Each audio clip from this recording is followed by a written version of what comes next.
Bonjour à tous, merci d'être nombreux. Alors j'arrive pas à voir combien on est. Est-ce que vous pouvez me 69 personnes. Bon, je pense qu'on va démarrer. Il est 9h10, donc on va pouvoir démarrer. Alors en premier lieu, je dois excuser notre directrice Karine Calvière-Jalby, retenue sur une autre réunion. Voilà, donc on a souhaité faire ce rendez-vous statut parce que nous avons beaucoup de questions sur la promotion interne. Et également parce que c'est la période où vous préparez les dossiers et où vous les déposez. Alors il y a beaucoup de zones d'ombre peut-être pour vous. Il y a des assouplissements qui ont été prévus, il y a un décret qui est paru, on va tout vous expliquer petit à petit. N'hésitez pas à poser vos questions sur le chat. Donc je rappelle qu'on enregistre cette visio. Vous retrouverez le support bien sûr sur le site internet. Et donc, pour poser vos questions, je pense que vous avez tous l'habitude maintenant, posez-les dans le chat et on essaiera d'y répondre autant que possible. Alors, je vais peut-être présenter les personnes qui vont intervenir avec moi ce matin. Donc, il y a Madame Charline Bernat, que vous verrez tout à l'heure et qui viendra à côté de moi. Madame Charline Bernat, qui est donc notre responsable du pôle carrière, instance et dialogue social. Donc, la carrière est au cœur vraiment de la promotion interne. Et ensuite, vous aurez aussi comme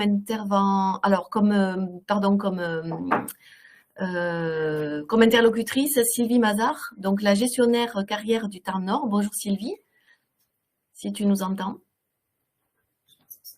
Je peux pas le lire.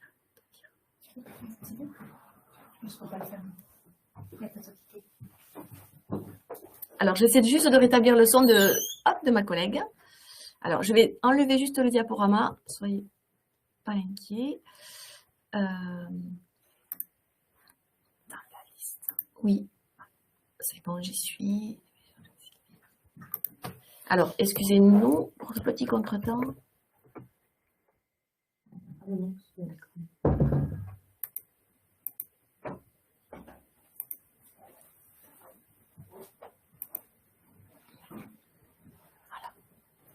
C'est bon là, ça y est. Ah, super, merci beaucoup. Alors du coup, je vais reprendre le diaporama. Excusez-moi, c'est pas forcément évident. Alors, je vais repartager mon écran.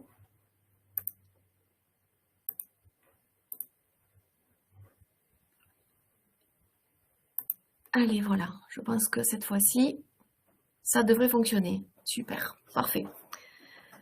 Merci beaucoup. Alors, le sujet que nous allons aborder ce matin, donc la promotion interne, nous avons choisi de vous le présenter sous 3 angles.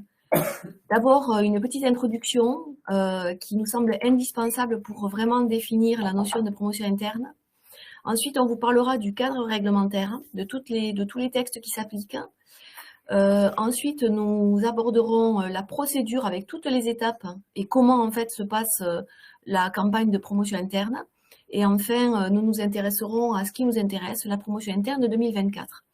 Alors, en préambule, je précise à tout le monde que nous avions présenté en rendez-vous statut précédemment la loi qui portait réforme du statut des secrétaires de mairie.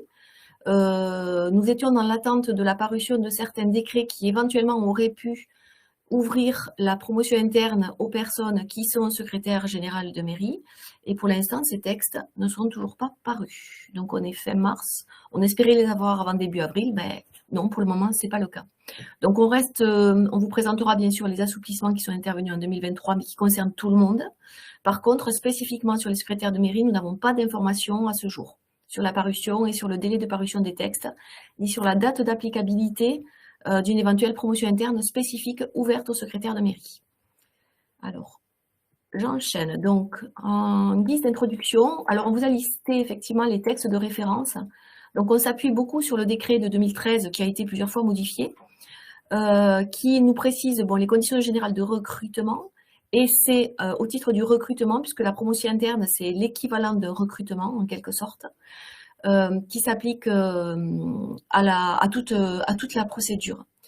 Vous avez également les précisions qui concernent notamment les conditions à remplir dans les décrets portant statut particulier des cadres d'emploi qui sont concernés par la promotion interne, parce qu'on verra, tous les cadres d'emploi ne sont pas éligibles à la promotion interne, mais on va vous le détailler. Donc, dans tous les cas, si c'est un cadre d'emploi qui est concerné, on se reportera au décret portant statut particulier de ce cadre d'emploi-là pour connaître les conditions d'accès par voie de promotion interne.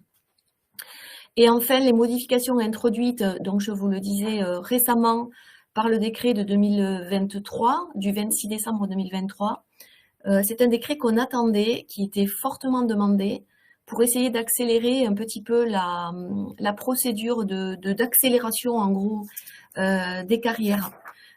Et essayer un petit peu d'ouvrir le mécanisme de contingentement, en fait, qui était lié à la promotion interne. Donc c'est important, vous allez le voir, et c'est peut-être c'est une année en tout cas où la promotion interne se débloquera, on va dire. Voilà. Alors, comme définition, la promotion interne, qu'est-ce que c'est? Oui, ouais, je vais peut-être céder la parole à ma collègue.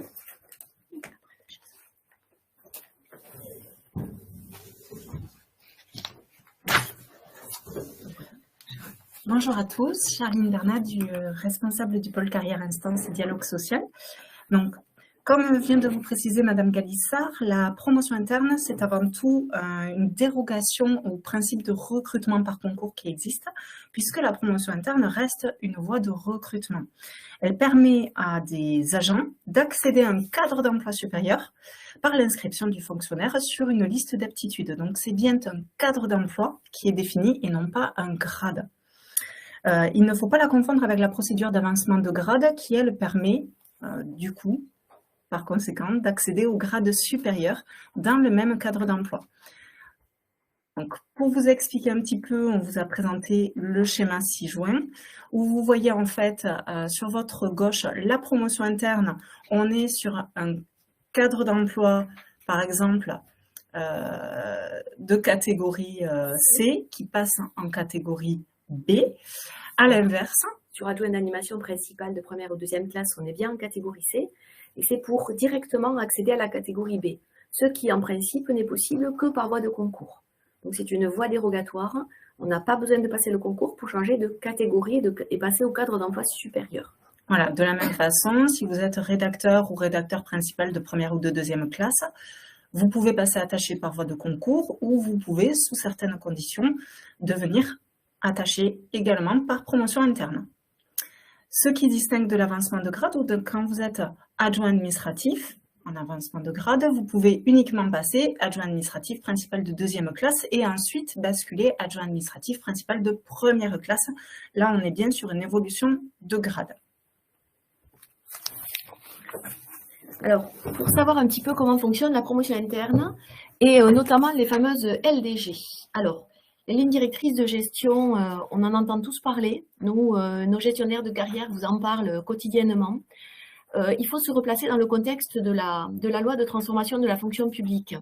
Cette loi qui est parue donc en 2019, en août 2019, a modifié un petit peu la façon dont les collectivités, les employeurs en fait, devaient gérer leurs ressources humaines, en leur donnant plus de responsabilités et en leur demandant en fait d'avoir des grands principes de gestion de leur personnel, donc déjà d'avoir des idées sur la gestion de leur personnel, de savoir un petit peu dans quel sens il fallait partir pour appréhender les évolutions futures. Donc que ce soit des évolutions qui tiennent à l'adaptation des agents à leur poste, puisque les postes évoluent, les missions évoluent, que ce soit aussi pour préparer les départs des agents à la retraite, puisqu'on a une pyramide des âges qui montre qu'on a plutôt des agents, que la moyenne d'âge est en augmentation.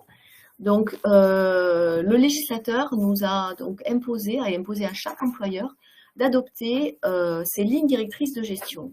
Alors, c'est très, très, très conceptuel comme notion. En réalité, ça consiste vraiment à définir des règles de gestion des ressources humaines, ses propres règles, celles qui sont propres à la collectivité, et à les appliquer en les portant à la connaissance bien sûr, de tous les agents qui qui sont employés par la collectivité en question. Alors, si c'était que ça pourrait aller, mais c'est un petit peu plus compliqué. Alors, le législateur, malgré tout, a conservé, a estimé que la promotion interne étant suffisamment importante, donc je vous le rappelle, c'est l'équivalent d'un concours, suffisamment importante qu'il a conservé malgré tout la compétence au centre de gestion pour élaborer les lignes directrices de gestion spécifiques à la promotion interne. Ça veut donc dire que toutes les règles de promotion interne que nous nous appliquons, nous, au sein du centre de gestion, pour toutes les collectivités affiliées, c'est nous qui les avons préalablement définies. En revanche, toutes les autres lignes directrices de gestion qui ne concernent pas spécifiquement la promotion interne relèvent bien de la compétence de chacun d'entre vous. L'établissement des listes d'aptitudes, je vous lisais, suite à promotion interne, comme pour un concours, relève bien, donc, en toute logique, du président du centre de gestion. Voilà. Donc, ce travail, nous l'avons mené. Alors, peut-être je vous fais grâce à des collectivités non affiliées qui, de toute façon, elles sont complètement autonomes, qu'il s'agisse des lignes directrices de gestion promotion interne, de l'établissement de leur liste d'aptitudes ou de toutes leurs lignes directrices de gestion.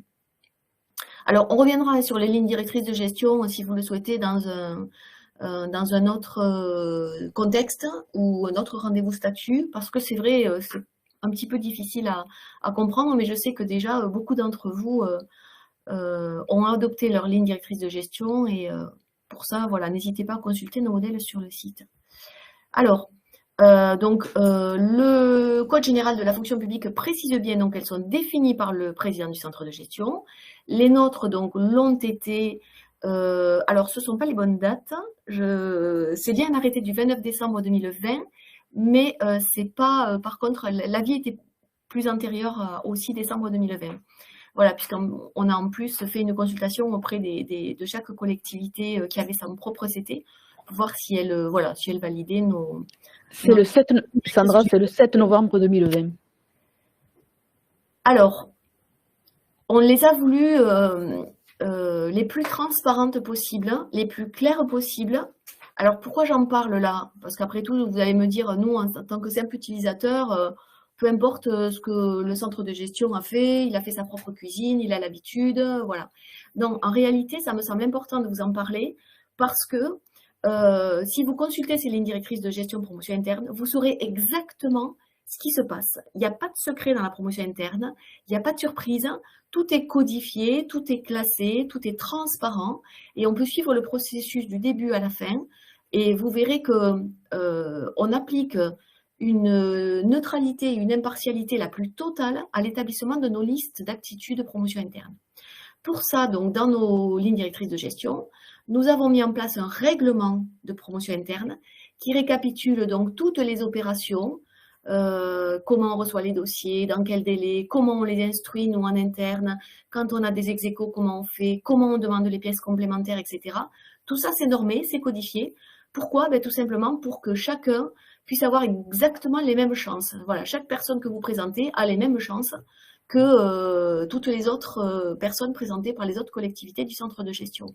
Donc là, cette phase de préparation d'instruction jusqu'à l'inscription du dossier de promotion interne, elle est récapitulée dans le règlement de promotion interne et on s'est fixé des règles qu'on respecte, alors qu'on respectait déjà, hein, mais qu'on respecte encore plus maintenant, puisqu'on est vraiment, on a codifié tout ça. Le législateur laissait aussi la possibilité, donc la CAP n'est plus compétente pour l'établissement des listes d'aptitudes promotion interne. En revanche, on a fait le choix, puisque c'était la seule option qui était possible par les textes, de conserver malgré tout une consultation du collège des représentants des collectivités. Voilà, alors, ils se réunissent en général fin juin, et vraiment leur rôle, c'est de bien vérifier qu'on a appliqué toutes les règles qu'on s'est imposées dans le règlement de promotion interne.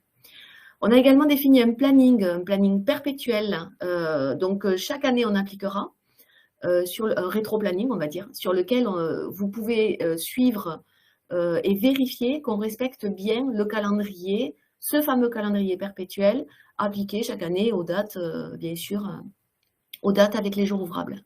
Et enfin, vous avez certainement l'habitude, vous l'avez déjà trouvé, une notice. Cette notice précise quels ont été les critères qui sont retenus pour présenter son dossier, quel est le barème qui est applicable et quelles sont les modalités d'attribution des points en vue du classement des dossiers présentés. Alors, pourquoi on est obligé de classer les dossiers et pourquoi on est obligé d'appliquer des points et finalement de faire un ordre entre les différents agents?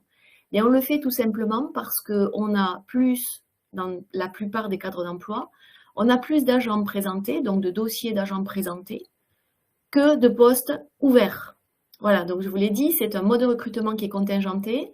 Et nous, on calcule effectivement le nombre de postes ouverts selon des règles que vous allez voir qui sont également très transparentes.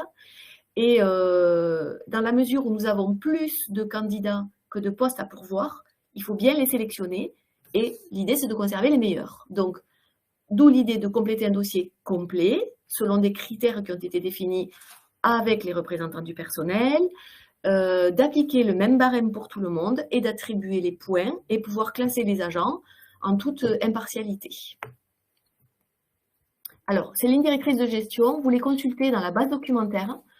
Vous allez dans base documentaire, partie carrière, partie promotion interne, donc on vous a mis le petit chemin en bleu, et vous allez dans ligne directrice de gestion. Et là, vous allez trouver l'arrêté qui porte adoption des lignes directrices de gestion promotion interne.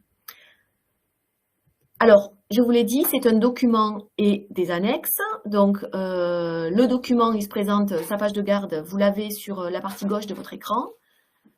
Dans les annexes, vous avez tous les critères qui sont applicables, c'est-à-dire toutes les variables qu'on va regarder, que vous allez compléter concernant spécifiquement votre agent.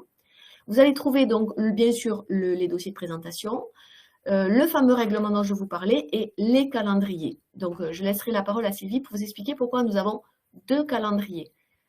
Donc là, voilà comment se présente le règlement de promotion interne, c'est la page de garde. Et voilà comment se présente le planning. Le plus général, donc qui permet l'inscription sur les aptitudes à compter du 1er juillet. Voilà, nous, on a un mode de fonctionnement bien établi, qui n'est pas forcément le même que celui de tous les centres de gestion, mais qui permet de balayer suffisamment les besoins de recrutement ouverts par voie de promotion interne. Alors, je vais peut-être céder la parole. Alors, sur le cadre juridique, peut-être, Charline, tu prends la parole ou... Sylvie, tu n'hésites pas à nous arrêter si jamais tu je prends la parole si tu veux, comme tu veux. Des précisions à apporter. Par rapport au calendrier, donc il y a le calendrier. Je vais d'abord commencer par faire un point sur les bénéficiaires. La promotion interne ne peut s'appliquer uniquement qu'aux fonctionnaires territoriaux qui sont à temps complet ou à temps incomplet.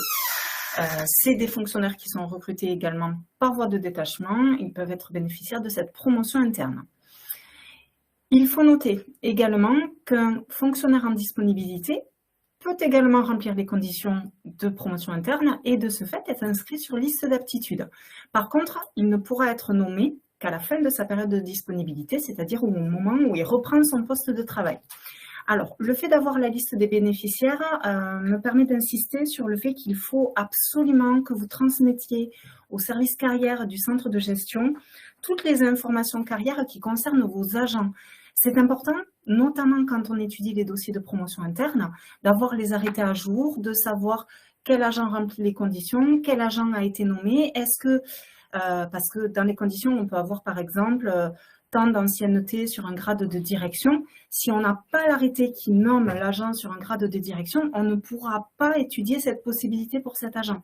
Donc vraiment, j'insiste, transmettez tous les éléments qui concernent la carrière auprès des agents, auprès du service carrière du centre de gestion, s'il vous plaît.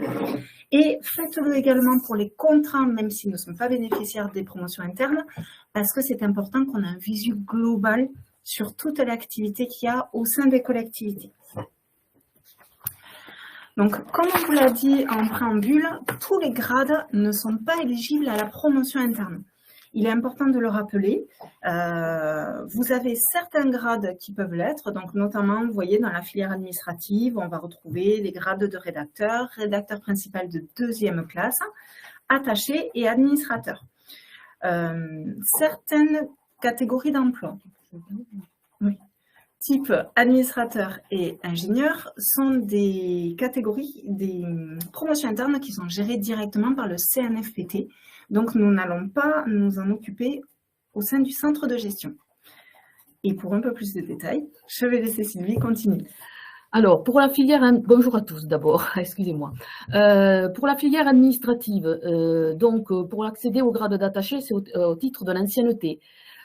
Pour les rédacteurs principaux de deuxième classe, il faut détenir l'examen professionnel. Et rédacteur, c'est au titre de l'ancienneté. À ce qui concerne la filière technique, les ingénieurs, il y a deux possibilités, c'est avec examen ou sans examen pro. Technicien principal de deuxième classe, c'est avec examen professionnel. Et technicien, c'est à l'ancienneté. Et en ce qui concerne les agents de maîtrise, il y a deux possibilités, c'est avec examen ou sans examen. Et ceux qui sont à l'ancienneté, c'est-à-dire au choix, il n'y a pas de quota. C'est-à-dire, à partir du moment où les agents remplissent les conditions, toutes les conditions, ils seront inscrits sur liste d'aptitude et ils pourront être nommés. En ce qui concerne la filière médico-sociale, il y a accès pour le cadre d'emploi des conseillers socio-éducatifs, c'est au titre de l'ancienneté. Pour la filière culturelle, donc il y a la partie artistique et la partie patrimoine. Pour les directeurs d'établissements d'enseignement artistique et pour les professeurs d'enseignement artistique, il faut qu'ils aient un examen professionnel. Les conservateurs du patrimoine ou des bibliothèques, alors là, il n'y a pas d'examen. Par contre, on demande certains diplômes. Attaché de conservation et bibliothécaire, c'est à l'ancienneté. Assistant de conservation du principal de deuxième classe, il faut l'examen. Et assistant de conservation sans examen. Pour la filière police municipale, bon, pour l'accès au directeur de police municipale, il faut un examen professionnel. Chef de service police municipale, c'est à l'ancienneté ou avec examen. Tout dépend du grade que vous détenez en tant que gardien de police ou brigadier, ou voire garde champêtre. La filière sportive, pour les conseillers des APS, pas besoin d'examen, c'est à l'ancienneté. Par contre, pour les éducateurs principaux de deuxième classe et éducateurs tout court, il faut pour les deux l'examen professionnel. Et enfin, pour la filière animation, pour animateur principal de deuxième classe, il faut l'examen et animateur sans examen. Donc, toutes ces conditions, vous pouvez les retrouver dans la base documentaire, donc dans carrière, promotion interne, conditions d'accès.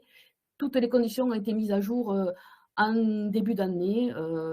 Toutes les modifications ont été faites, notamment par rapport au quota, on le verra plus tard. Alors, comme je vous l'ai dit, donc, il y a deux possibilités pour accéder à la promotion interne, donc au choix, à l'ancienneté si vous préférez, ou par examen professionnel. Donc, sachant qu'il faut remplir toutes les conditions au 1er janvier de l'année de la liste d'aptitudes.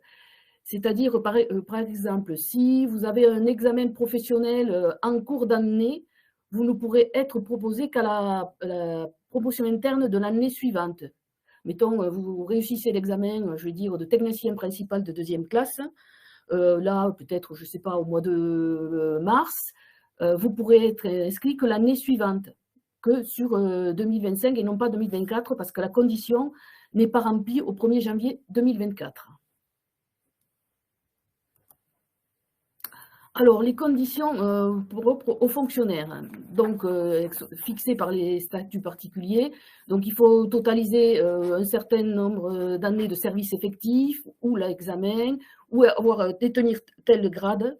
Par exemple, pour accéder à rédacteur, ben, il faut avoir le grade d'adjoint administratif principal de deuxième classe ou principal première classe. Les adjoints administratifs n'y ont pas droit. Donc, toutes les conditions statutaires sont à remplir au 1er janvier de l'année de la liste d'aptitudes. Les formations, alors très important, parce que c'est souvent le problème des refus des dossiers parce que les agents n'ont pas effectué leur formation. Donc, depuis 2008 l'agent proposé à la promotion interne doit avoir accompli dans son cadre d'emploi la totalité de ses obligations de formation. Donc, ce sont des attestations délivrées par le CNFPT. Si l'agent n'a pas effectué de formation auprès du CNFPT, mais auprès d'autres organismes, vous pouvez demander une dispense sur le site du CNFPT où vous pouvez faire valider ces formations. Après, il y a le cas particulier de la filière municipale, mais on ne va pas s'étendre parce que bon, les policiers ont des formations spécifiques propres à eux. Donc, pour rappel, 3 types de formation ou de professionnalisation. La formation de professionnalisation au premier emploi, la formation de professionnalisation tout au long de la carrière et celle suite à l'affectation à un poste de responsabilité. Donc, vous avez les jours indiqués qu'il faut faire suite pour ces formations-là. Alors, l'ancienneté de service. Alors, sont exclus des services effectifs les périodes de détachement, sauf des dispositions contraires, la disponibilité, les services de contractuels de droit public ou de droit privé, les périodes de progression de stage et les exclusions temporaires. Alors, on parle de services effectifs. Les services effectifs, c'est à compter de la nomination en qualité de stagiaire. Les services publics effectifs, là, il y a certains grades où c'est mentionné, où on prend les services publics effectifs. On entend par service public effectif la reprise des services de contrat de droit public. Voilà. Donc, il y a quelques exceptions, mais pas pour tous. En principe, c'est service effectif. Donc, pour l'examen pro, vous pouvez passer les épreuves 1 an plus tôt avant de la date et les conditions doivent être remplies à ce moment-là. Alors, la réussite à l'examen, c'est pas parce que vous avez eu l'examen que vous pouvez être nommé. Il faut être proposé à la promotion interne et être ensuite, si vous êtes retenu, inscrit sur liste d'aptitude. Le seul examen ne suffit pas. Oui, Sylvie, peut-être on va juste préciser que le Centre de gestion du Tarn organise cette année l'examen professionnel pour l'accès au grade de rédacteur principal de 2e classe par voie de promotion interne. Alors, c'est ouvert donc aux agents de catégorie. Et les inscriptions se terminent le 10 avril, donc il faut faire rapidement. Faites vite votre préinscription si vous souhaitez passer ou si vous avez des agents qui souhaitent passer cet examen professionnel. Et l'examen a lieu au mois de septembre. Voilà. Dans tous les cas, ce n'est pas un examen qui sera pris en compte pour cette promotion interne, logiquement, hein, vous l'avez compris, en tout cas pas en 2024. Alors, on en vient maintenant aux conditions de quota. C'est-à-dire qu'en fait, je vous ai expliqué que la promotion interne, c'est nous qui la gérions. Et donc, quand on inscrit les gens sur liste d'aptitude, on ne les inscrit pas au petit bonheur la chance et on détermine un nombre de postes ouverts. Alors, juste je change de diapo, sinon vous ne devez pas comprendre ce que je suis en train de dire. Donc, on détermine un nombre de postes ouverts selon des règles qui sont bien établies par les textes. Alors, c'est ce qu'on appelle les quotas. Vous avez souvent entendu parler de ces fameux quotas de promotion interne. C'est tout simplement la détermination donc de ce nombre de postes ouverts en vue de l'inscription sur les aptitudes. Pour déterminer les quotas, c'est-à-dire le nombre de postes qu'on va ouvrir, par exemple, pour l'accès au cadre d'emploi des rédacteurs, des attachés, etc., on applique 3 règles. Le texte nous précise qu'on a 3 règles à appliquer. Le premier qu'on appelle l'application des quotas, donc ça c'est vraiment le terme propre à une de ces règles-là. Deuxième règle, la clause de sauvegarde. Troisième règle, c'est ce qu'on appelle la règle dérogatoire. Alors, ça va vous parler, c'est un petit peu compliqué, mais vous allez voir finalement, quand je vais vous l'expliquer, ça va être relativement simple. Important, donc pour 2024, c'est ce que je vous disais, le législateur a largement assoupli, et vous verrez, hein, les conditions de détermination des postes ouverts, du nombre de postes ouverts, pour favoriser l'accès à la promotion interne au plus grand nombre d'agents.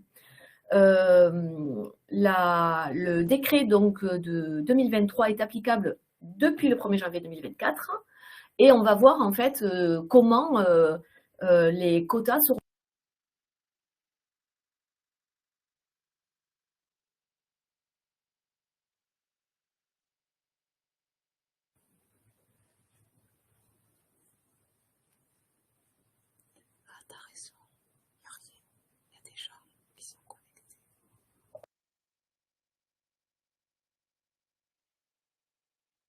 son.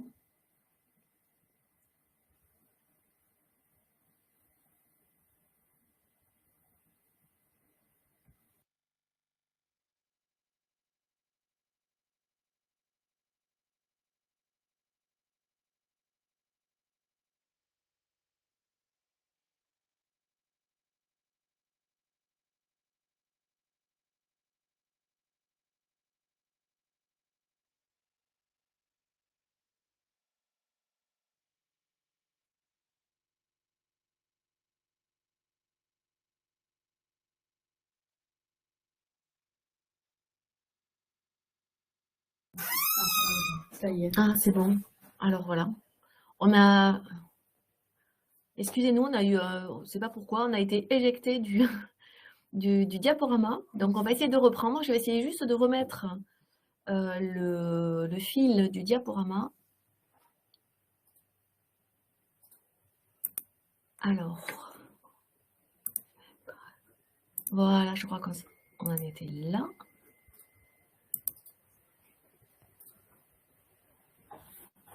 Oups. Est-ce que mes collègues peuvent me confirmer que c'est bon? Oh, super bon. Donc, on a repris la bonne diapo. Désolée pour cet arrêt, cette interruption technique. Ben voilà, donc ce que je vous disais peut-être, c'est que les règles d'assouplissement avaient pour objectif d'augmenter de 50% le nombre de personnes susceptibles d'être inscrites sur liste d'aptitude. Donc, c'est quand même une ambition relativement importante, quoi. Alors, concernant l'application des quotas, pour avoir une idée du nombre de postes qu'on va ouvrir à la promotion interne, le centre de gestion prend en compte tous les recrutements de fonctionnaires intervenus dans le cadre d'emploi de promotion interne considérée sur l'année précédente dans l'ensemble des collectivités, c'est-à-dire qu'on va regarder dans toutes les collectivités affiliées, par exemple, pour déterminer le nombre de postes ouverts pour l'accès au cadre d'emploi des rédacteurs, combien on a recruté en externe dans les collectivités de rédacteurs. Quand on a ce chiffre-là, donc on verra après quels sont les recrutements qu'on prend en compte.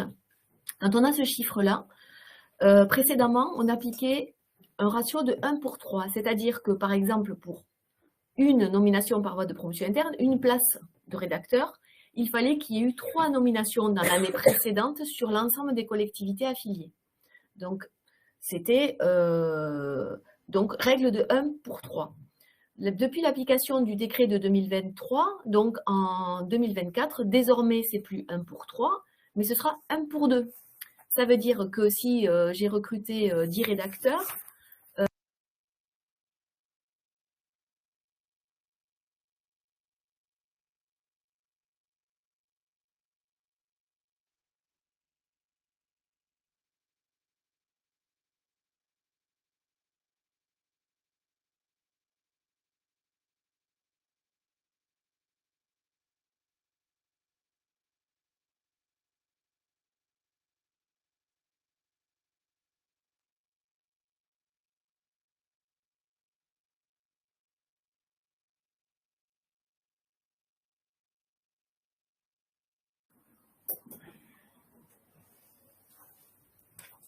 oups. Alors, c'est la même que tout à l'heure, hein, donc on a été coupé, on en est vraiment... Pourtant, là, moi, je suis connectée.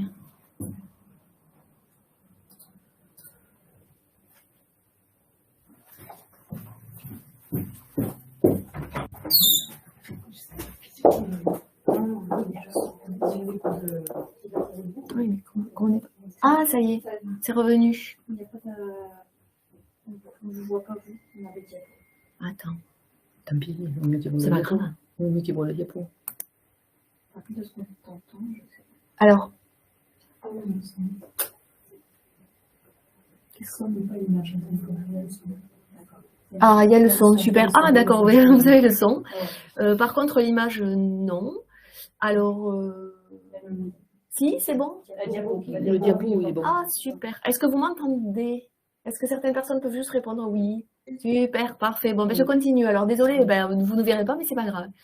Ce qui compte, c'est ce qu'on vous dit. Alors, donc j'en étais à mon histoire d'application des quotas, donc qui était passé de 1 pour 3 à 1 pour 2 à compter de 2024. Alors, quand on calcule ces quotas, on n'a pas le droit de faire des arrondis. On a la possibilité de reporter les restes, mais sur les années qui suivent.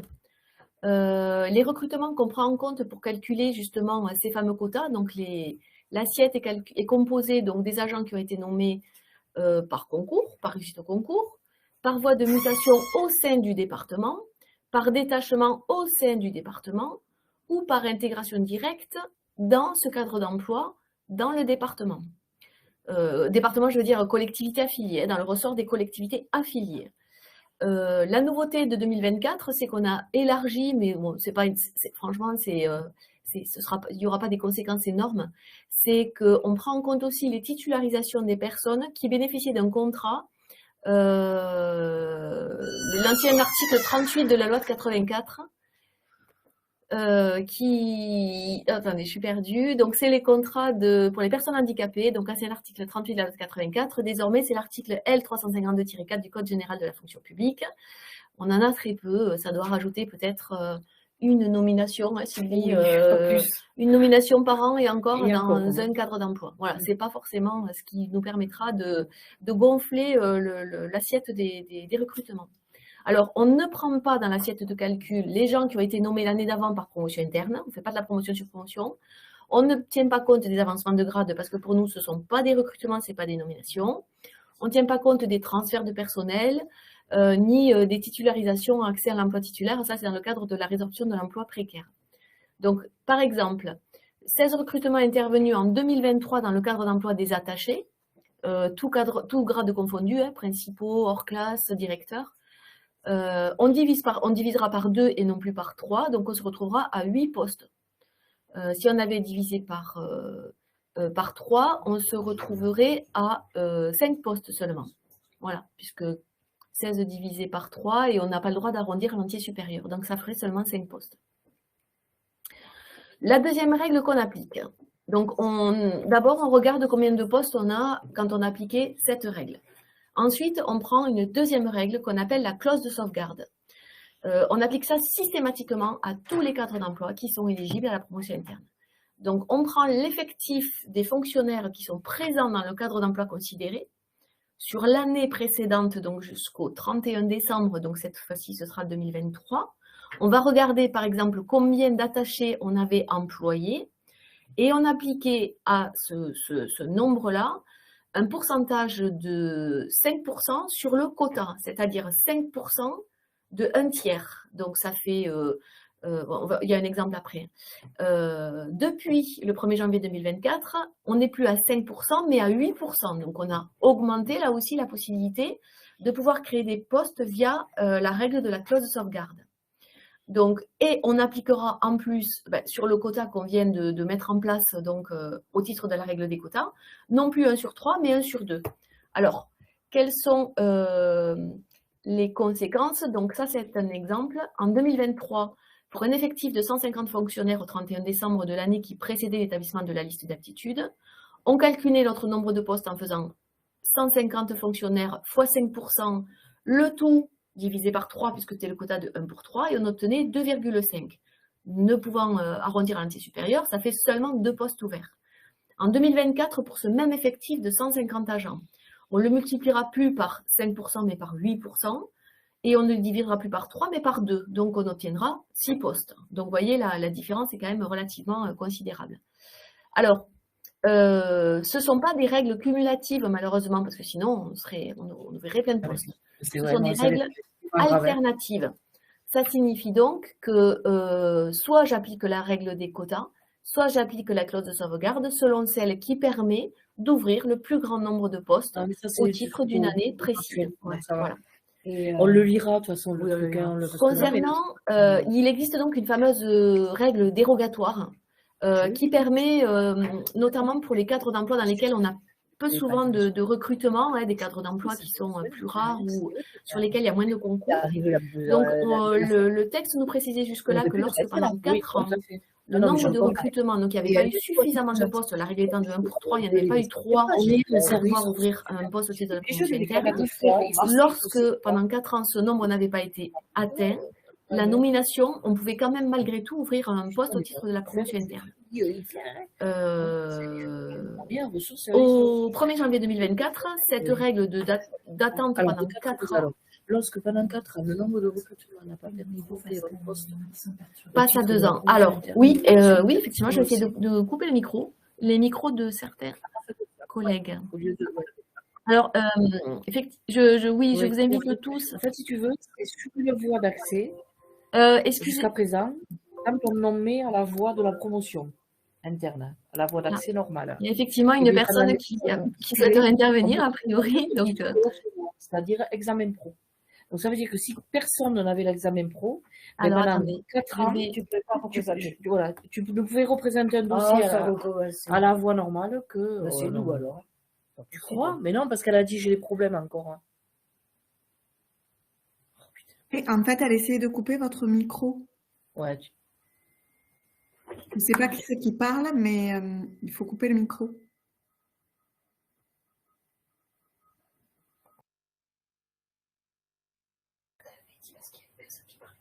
D'accord. Coupe le micro en premier. Ah ouais, c'est ce que je vais faire.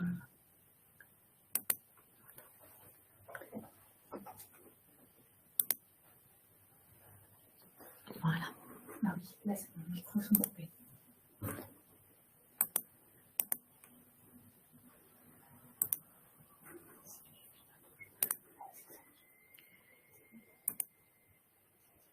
Alors, excusez-nous, je vais essayer de reprendre. C'est vraiment pas évident.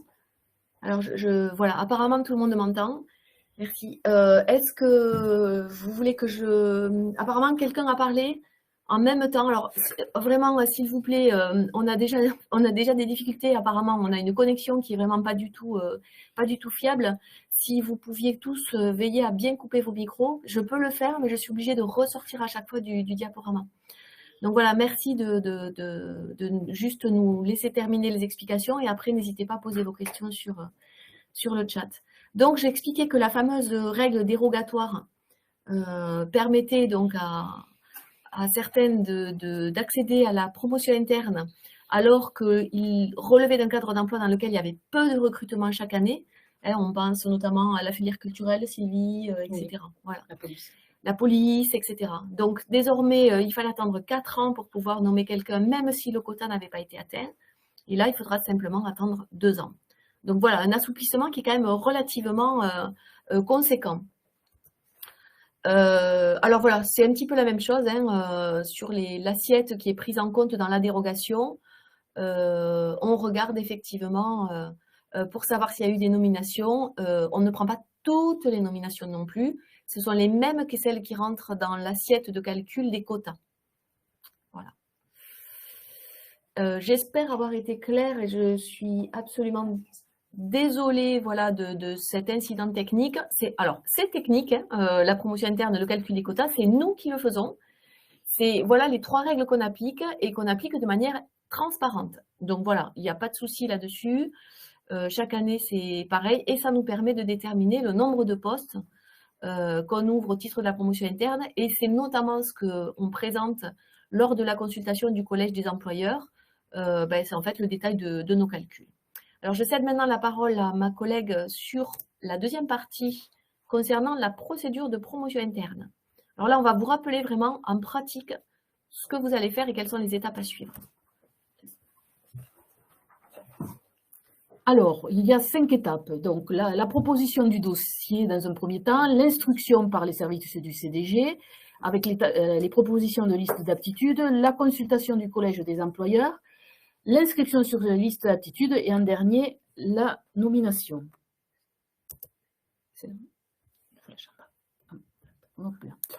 Alors, la présentation du dossier. Alors, c'est pas parce qu'un agent qui remplit les conditions que l'employeur est obligé de proposer l'agent. Il y a une obligation. Donc, les dossiers, donc, comme on vous l'a indiqué préalablement, sont en ligne sur le site du CDG. Donc, il y a un dossier principal avec 2 annexes. Une annexe, c'est l'état de service de l'agent. Et la deuxième, c'est l'annexe où c'est une attestation comme quoi l'agent a pris connaissance du dossier et qui a toutes les pièces jointes au dossier et que le dossier est bien rempli. Donc, le dossier en lui-même comporte 2 parties, un sur l'expérience professionnelle et l'autre sur la valeur professionnelle. Donc, l'instruction du dossier. Comme vous l'avez dit, Madame Galissard, le nombre de dossiers présentés étant pour la plupart des cadres d'emploi supérieurs aux possibilités d'inscription, il y a une nécessité d'établir un classement. Le barème des dossiers est sur 120 points sur la base des critères donc définis et modifiés en 2021 sur le règlement intérieur de la promotion interne donc du centre de gestion. Donc, parmi les principaux critères, l'ancienneté, les diplômes, la formation, les concours, examens, expériences professionnelles, les compétences, les missions, l'encadrement, la polyvalence, et après, il y a l'appréciation de la valeur professionnelle par l'autorité territoriale. Ensuite, une fois que l'instruction des dossiers est terminée, il y a la consultation du collège des représentants des employeurs. Donc, c'est dans le règlement intérieur donc, de la promotion interne du centre de gestion. Et il y a la préparation donc, des listes d'aptitudes par le président du CDG. Ensuite, l'établissement des listes d'aptitudes. Donc, ces listes d'aptitudes sont signées par le président du centre de gestion avec un effet au 1er juillet. Donc là, pour cette année, ce sera donc au 1er juillet 2024. La durée de validité. Donc, la première inscription est valable 2 ans. Ensuite, c'est renouvelable une fois et encore une autre fois. Donc, liste d'aptitudes, comme pour les concours, valable pendant 4 ans. Si au bout de ces 4 ans, les agents présents sur cette liste d'aptitudes n'ont pas été nommés, ils perdront l'acquis de cette liste d'aptitudes. Sachant que l'agent peut, s'il n'est pas nommé dans cette collectivité, peut postuler partout en France. La valeur de la liste d'aptitude est nationale. Donc, l'exécution.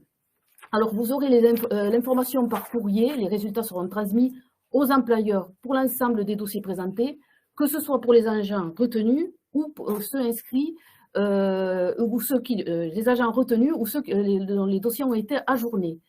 Les agents, quant à eux, recevront un courrier et seulement les agents inscrits sur liste d'aptitudes. C'est très important de préciser qu'il faut bien compléter l'annexe 2 du dossier sur laquelle on a l'adresse par jour.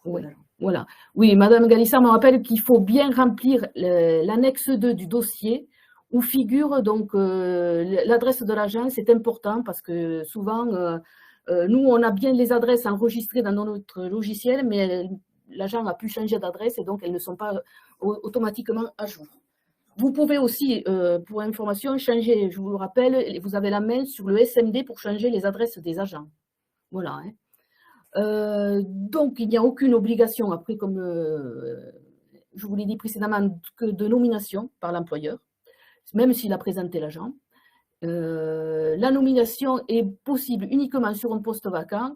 Agent alors détaché, l'agent sera détaché pour stage. Donc, il faudra créer le poste par délibération, donc s'il n'y a pas de poste vacant, faire la DVO ou la DCE sur le site emploi territorial.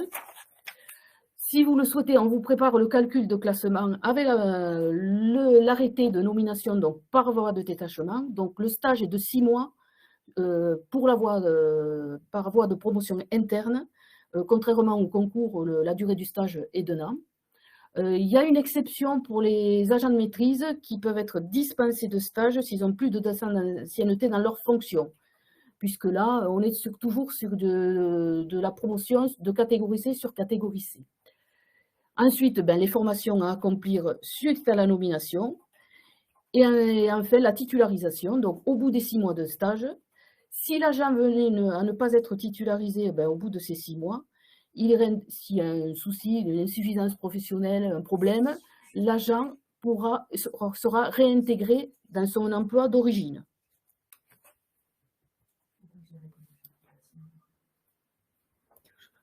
Comme tu veux, je sais pas. J'en profite. Ouais. Alors, on a une question qui vient d'arriver sur le chat. Est-ce qu'un agent qui a eu l'examen professionnel, avancement de grade ou promotion interne, a-t-on l'obligation, l'employeur a-t-il l'obligation de le nommer? Non. Que ce soit l'un ou que ce soit l'autre, aucune obligation pour l'employeur. de nommer. La seule obligation que vous avez en tant qu'employeur, c'est les avancements d'échelon en matière d'évolution de carrière. Le reste, c'est vraiment soumis à votre choix, à la création du poste ou à la vacance du poste et surtout aux besoins que vous avez d'avoir une personne qui occupe un grade ou un cadre d'emploi de niveau supérieur. Ensuite, on a une autre question. Alors oui, sur la liste, on nous la demande parfois, effectivement, la liste des agents qui sont promouvables à la promotion interne. Alors on ne vous l'envoie pas systématiquement parce que notre logiciel nous sort une liste qui est extrêmement compliquée à lire. C'est pas évident.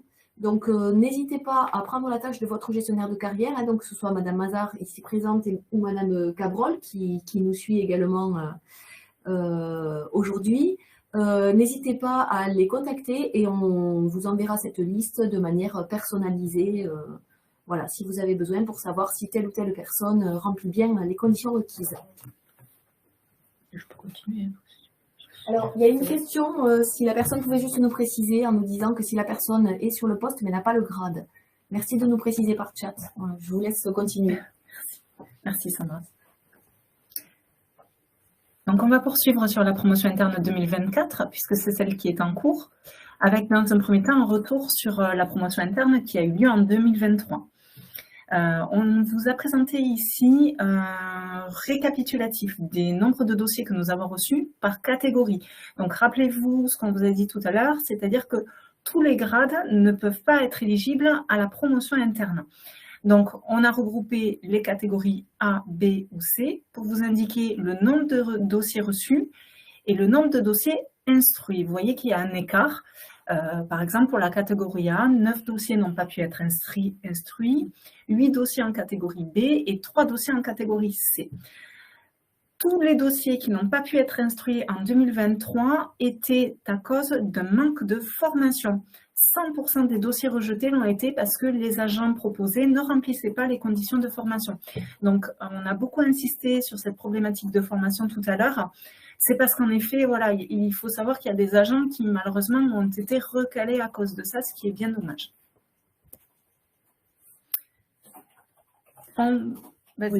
Oui, alors on vous a mis ensuite un tableau récapitulatif du nombre de dossiers reçus, les postes ouverts et le nombre d'inscrits sur liste d'aptitude. Donc, vous pouvez voir, par exemple, pour attacher, il y avait 51 dossiers présentés, le nombre de possibilités était de 4 et le nombre d'agents inscrits sur la liste d'aptitude pour une première inscription était de 4. Par contre, après, vous pouvez voir que certains grades, il y avait 0 dossier présenté. Je pense notamment aux rédacteurs principaux de deuxième classe, puisqu'il n'y avait personne présenté au titre donc, de l'examen, puisqu'il faut avoir l'examen professionnel. Il y avait 66 possibilités, donc 0 dossier retenu, puisqu'il n'y avait pas de dossier présenté. Donc après, il y a l'exception sur, donc comme je vous l'avais dit tout à l'heure, sur la catégorie C pour les agents de maîtrise. Donc à l'ancienneté, il n'y a pas de quota. Donc à partir du moment où les dossiers, toutes les conditions sont remplies, vous voyez, il y avait eu 33 dossiers présentés. On en a retenu 32 parce que bon, il y en avait un qui n'avait pas, remplissait pas les obligations de formation. Voilà.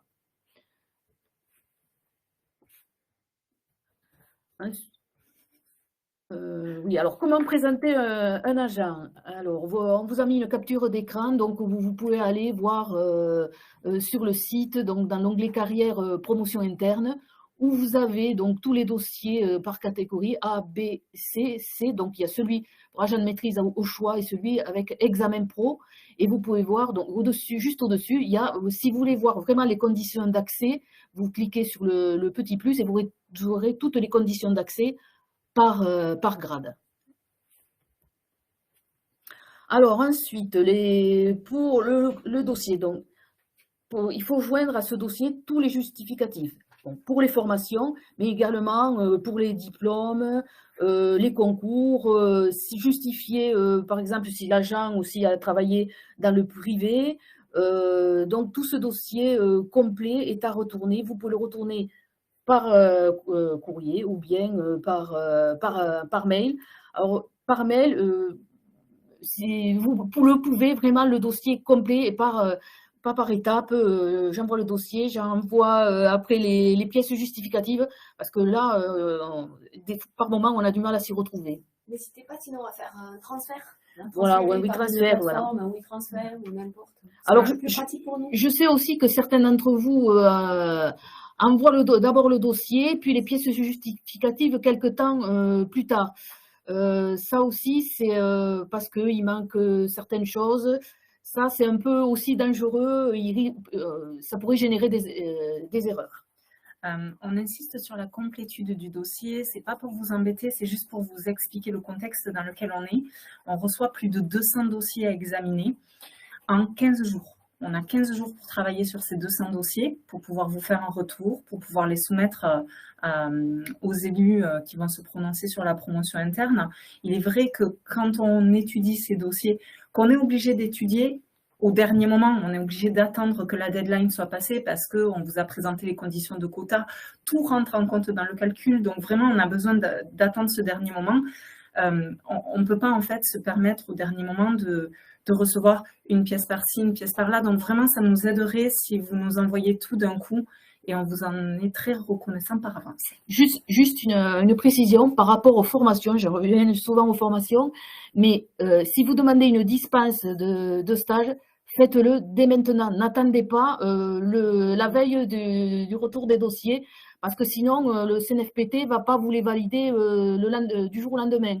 Donc, faites-le dès maintenant. Si vous avez des formations qui n'ont pas été faites auprès du CNFPT, faites-le dès maintenant sur le site donc du CNFPT. Alors, Sylvie, on a une question intéressante. C'est une personne qui demande si les pièces ont été déjà, enfin, si le dossier a déjà été présenté, doit-on fournir les pièces annexes de nouveau? Alors, non, s'il n'y a pas de nouvelles pièces, il n'y a pas besoin. Si rien n'a changé par rapport à la situation, non.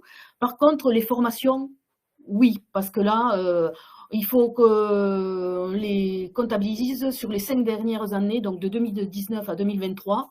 Là, oui. Par contre, si vous n'avez pas besoin de mettre les formations, par exemple, de 2007, 2008, ça ne sert à rien, on ne les prendra pas en compte. Donc, voilà. Par contre, les formations, oui, mettez-les. Le reste, s'il n'y a pas de changement, ce n'est pas une obligation. On vous fait ensuite un petit rappel sur le calendrier 2024, donc qui est conforme au calendrier que vous retrouvez dans le dossier des lignes directrices de gestion, avec une date de dépôt de réception des dossiers au 2 mai 2024 et pas 2023. Hein, je m'excuse pour la coquille dans le diapo, mais c'est bien une date limite au 2 mai 2024. La consultation des élus aura lieu fin juin pour que vous puissiez avoir la mise en ligne des listes d'aptitudes début juillet. Ce qui veut dire que dans la foulée, vous recevrez, vous, collectivités, mais également les agents concernés par cette liste d'aptitudes, les courriers d'exécution et les dossiers seront retournés aux collectivités au fil de l'eau entre juillet et septembre. Donc voilà, que vous ne soyez pas surpris si vous ne recevez le retour du dossier qu'en septembre 2024. On vous remercie tous pour votre attention. J'espère qu'on a été très clair. Si vous avez des questions, n'hésitez pas à les poser sur le chat, qu'on puisse essayer de vous répondre en direct. Comme ça, ça nous permettra d'éclaircir peut-être avec vous certains points.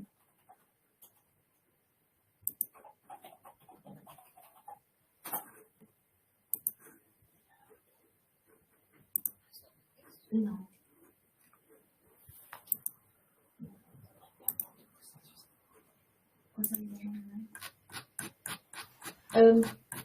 Juste une question, vous demandez la liste des agents promouvables, c'est simple. Par mail. Par mail, vous le faites par voilà, mail. À votre gestionnaire de carrière. Voilà, carrière @cdg81.fr.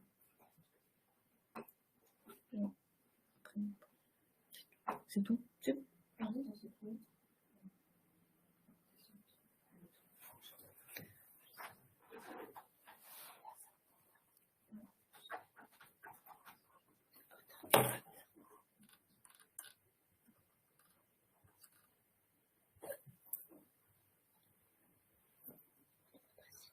Je pense pas, je ne sais pas.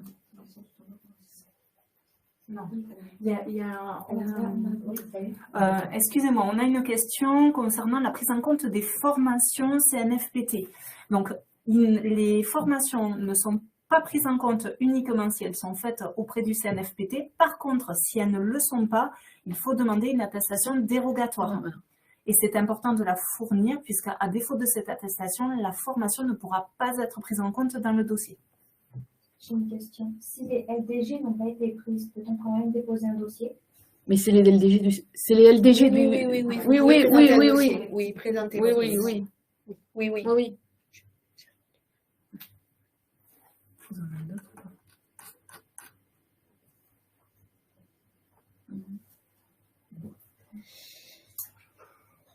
pas? Non. Question. Rédacteur du concours, oui. J'ai bien noté qu'un agent lauréat du concours rédacteur doit effectuer 1 an de stage. Oui. C'est pas non. Oui, pour alors par rapport à une question, un agent qui a eu le concours, oui, il sera détaché pour stage pendant 1 an, oui, c'est 1 an. La promotion interne, c'est 6 mois. 6 mois. En principe, mais ça peut varier. Alors, la dispense du CNFPT n'a pas lieu d'être si on a le nombre de jours minimum réalisés. Oui. Oui, c'est oui, ça. Oui, c'est ça, tout à fait. Tout à fait, c'est ça, oui, oui, tout à fait.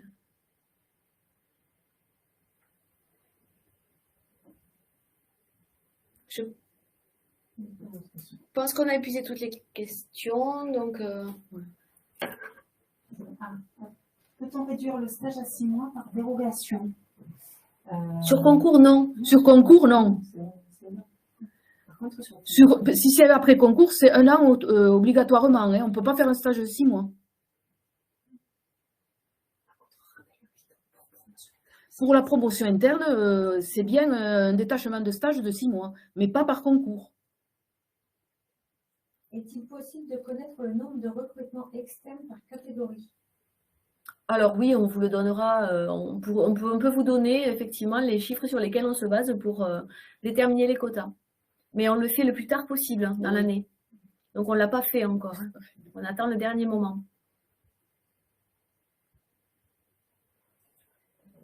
Je pense qu'on a peut-être épuisé toutes les questions. C'est ça? Il n'y en a plus. Écoutez, on vous remercie à tous. On vous souhaite une bonne journée. Merci de votre attention. Merci d'avoir été nombreux.